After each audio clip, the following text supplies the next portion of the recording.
അപ്പോൾ നമുക്ക് ഉണ്ണീശോയ്ക്കായിട്ട് ഒരു പുൽക്കൂട് ഒരുക്കാം.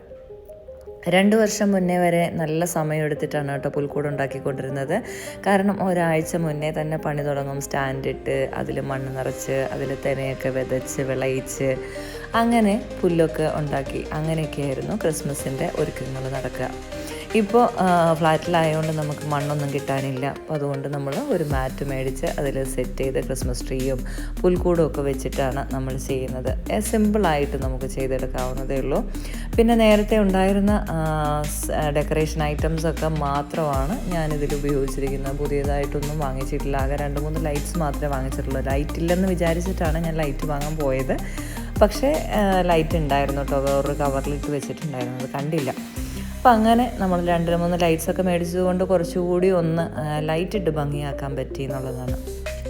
പണ്ടത്തെ കാലത്തെ ക്രിസ്മസ് ഓർമ്മ എന്ന് പറഞ്ഞു കഴിഞ്ഞാൽ ഞങ്ങളുടെയൊക്കെ വീട്ടിലെന്ന് പറഞ്ഞു കഴിഞ്ഞാൽ അന്ന് ഈ ക്രിസ്മസ് സെറ്റില്ലേ, ഉണ്ണീശോ, മാതാവ്, ഔസേപ്പിതാവ്, അങ്ങനത്തെ പരിപാടികളൊന്നുമില്ല. അവിടെ നാട്ടിലുണ്ടായിരുന്നു, ആൾക്കാരൊക്കെ വാങ്ങിച്ച് വെക്കുകയും ചെയ്യുമായിരുന്നു. പക്ഷെ നമ്മളൊന്നും വാങ്ങിച്ചിട്ടുണ്ടായില്ല. അപ്പം അന്നത്തെ കാലത്ത് ക്രിസ്മസ് കാർഡില്ലേ, ക്രിസ്മസ് കാർഡ് നമ്മൾ ഒരെണ്ണം ഉണ്ണീശോയും മാതാവ് ഔസേപ്പിതാവും ഉള്ള ഒരു ക്രിസ്മസ് കാർഡ് കൊണ്ടുപോയി നമ്മൾ പുൽക്കൂട് ഉണ്ടാക്കിയിട്ട് സിമ്പിളായിട്ട് അതിൽ വെക്കും. അതായിരുന്നു ഞങ്ങളുടെ പുൽക്കൂട്. പിന്നെ പള്ളിയിൽ നിന്ന് കരോളൊക്കെ വന്നു കഴിയുമ്പോൾ നമ്മൾ വീടിനുള്ളിൽ ഉണ്ണീശോയും കൊണ്ട് വരും. അപ്പോൾ ഉണ്ണീശോയെ കിടത്താൻ വേണ്ടിയിട്ട് നമ്മൾ അകത്ത് നല്ല അലങ്കരിച്ചിട്ടൊരു പുൽക്കൂട് ഉണ്ടാക്കി വെക്കും. അങ്ങനെയൊക്കെയാണ് നമ്മുടെ ചെറിയ കാലത്തെ ക്രിസ്മസ് ഓർമ്മകൾ. പിന്നെ വൈപ്പിലിലോട്ട് വന്നു കഴിഞ്ഞപ്പം കൊച്ചി എന്ന് പറയുന്നത് ക്രിസ്മസ് ന്യൂ ഇയറൊക്കെ വല്ലാതെ ആഘോഷിക്കുന്ന ഒരു സ്ഥലമാണല്ലേ. അപ്പോൾ നമ്മൾ ശരിക്കും അവിടുത്തെ ഒരു ഭാഗമായി. പിന്നെ ആ രീതികൾ നമ്മൾ തുടർന്നു. ഏറ്റവും നല്ല തെനയൊക്കെ വിളയിക്കാനുള്ള നമുക്ക് ആ ഒരു ഇൻട്രസ്റ്റ് ഉണ്ടല്ലോ, ഭയങ്കരമാണ്. എനിക്ക് പുൽക്കൂട് ഉണ്ടാക്കുന്നത് ഭയങ്കര ഇഷ്ടമാണ്.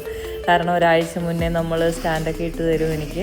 അപ്പോൾ ഞാനതിൽ മണ്ണൊക്കെ കൊണ്ടുവന്ന് ഇട്ട് തരും. അപ്പം നമ്മൾ ബാക്കി ഡെക്കറേഷൻസൊക്കെ നമ്മൾ ചെയ്താൽ മതി. കുളം ഉണ്ടാക്കുക, ഫൗണ്ടൻ ഉണ്ടാക്കുക, പുൽക്കൂട് സെറ്റ് ചെയ്യുക, കുന്നുകൾ മലകളൊക്കെ ഉണ്ടാക്കുക, നല്ല രസമാണ് കേട്ടോ.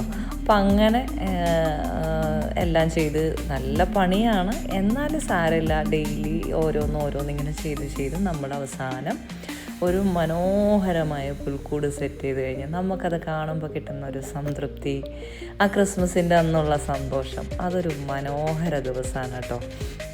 അപ്പോൾ എന്തായാലും ഈ പ്രാവശ്യത്തെ പുൽക്കൂട് സിമ്പിളായിട്ട് തന്നെ നമ്മളുണ്ടാക്കി. ഒറ്റ ദിവസത്തെ പണി ഉണ്ടായിരുന്നുള്ളൂ.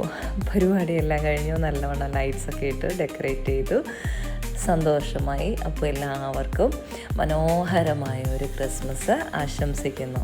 അപ്പോൾ പഴയതും പുതിയതുമായ ഓർമ്മകളൊക്കെ പുതുക്കി നല്ല സന്തോഷത്തിൻ്റെയും സമാധാനത്തിൻ്റെയും ഒക്കെ ഒരു നല്ലൊരു ക്രിസ്മസ് എല്ലാവർക്കും ആശംസിക്കുന്നു. Happy Christmas. ബ്യൂട്ടിഫുൾ.